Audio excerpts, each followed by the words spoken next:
Good morning, anybody watching this video. And in this video, I want to talk about jobs, occupations, because today I had went to what I thought could be my new second job, but I don't think they're going to accommodate for my first job because I have to work weekends here, and I really like the place. It's something I can do for the time being until, and I say this a lot, until I get my skills and my education completed. And I don't want to keep wasting that because every year I don't do what I have to do, I'm going to just be miserable and work in the same position every single year. But she told me she was going to get back to me next week because I talked to her husband. He said that it's possible for me to work weekdays, and I don't even care if it's just a day or two, as long as I have enough money to make up for what I'm losing. I'm fine. And this job pays $2 extra, but it's not a lot of hours. But I really wanted to be my second job because I need to work. I need more than 3 days a week. If I could, I would work 8 days a week, and that's no such thing. But I will work as many days as I can because a number of factors: the president that's in office, inflation, the value of money is simply going down in this country. I just need to work. I need to be sane.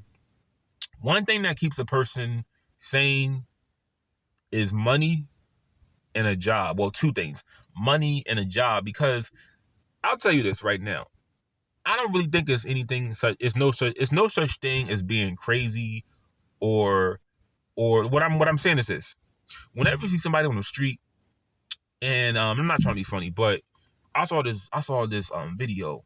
This guy, homeless dude in LA, of course, Skid Row or somewhere in LA. He took a shit in a bucket and he threw it on a lady.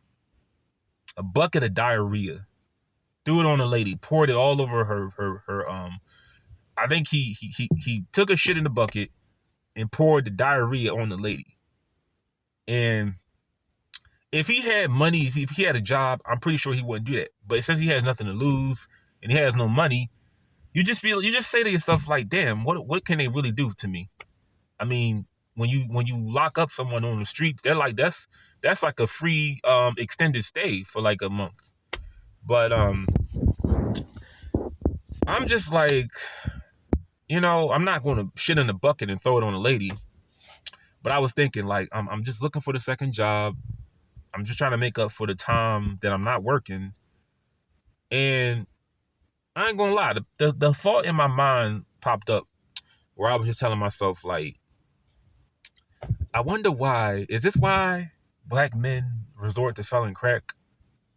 Now, crack is not really a drug people do anymore like that, but that's the one drug that is commonly mentioned when we talk about, I gotta sell drugs to support my family. Like whenever you hear that story of I had to do this to support my family, support my daughter, they're talking about crack.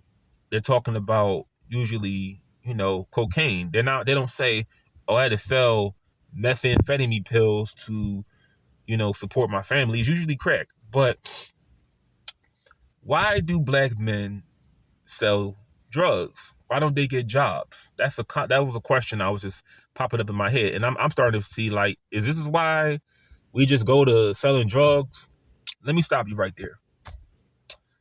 Selling drugs, for one, in today's time, is equivalent to working at a factory, right?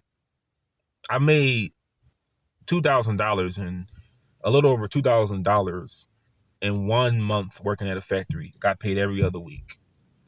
That's how much you would probably make. That's pretty much the same amount of money you would make selling drugs, selling marijuana illegally. And the thing is, it's against the law. You can get arrested. You can get robbed. You can get shot. You could have somebody do all kinds of things. I've never sold drugs before, but what would you rather do? work in a factory where you have somebody yelling at you for 8 to 9 hours a night, throwing boxes on a truck, and they're telling you how you're not doing the job good enough? Or would you sell drugs for probably 10 hours a day and make money untaxed, but you got to worry about a police officer or a fellow member of the community, blowing your brains out? To answer that question, I would do neither. But my point of this video is, there's no real reason to sell drugs, even if it was 1988. You know why? Because look at all the lives you're destroying by selling drugs.